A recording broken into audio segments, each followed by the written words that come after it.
I think with any journey, the middle can be the hardest.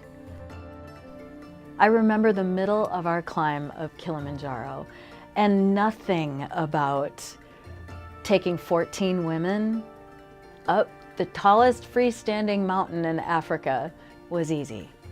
We were practicing with oxygen tanks for acclimatization, and my dear friend and sister climber was having trouble with the oxygen hoses in her nose. They were starting to bleed, and she was getting frustrated. She would take 100 steps and sit down. She was fierce, fierce. It was about that time that Tosha showed up. He was the oldest of our guides, and I would say the wisest. He came up to her and he placed his hand on her back, and with the wisdom of 300 summits up Kilimanjaro, he looked at her and said, "Leah, do you know what my name means?" And Leah said, "No, Tosha, I don't." He looked at her again and said, "Leah, I am the 12th child of 12 children. And so when I was born, my mother named me Tosha, which in my language means enough. Leah, do you not realize you have enough with you? I am enough, and you are enough." I think for many of us, the greatest enemy to actually practicing empathy is this. We don't feel like we're enough.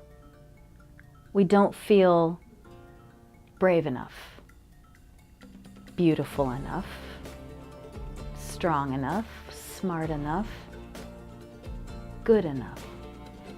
We're tempted to choose sympathy or apathy or maybe even antipathy. But here's the secret.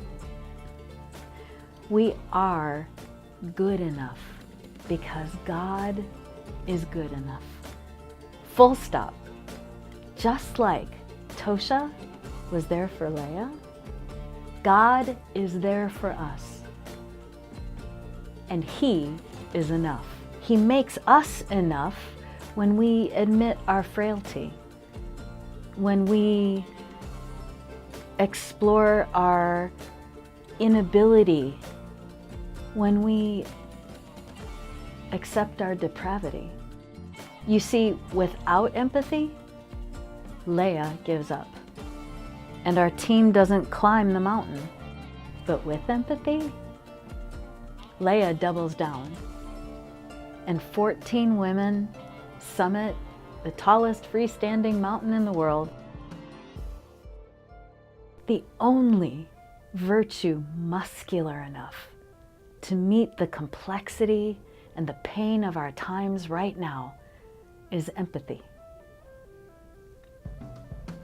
The brave, audacious power of empathy in us is enough.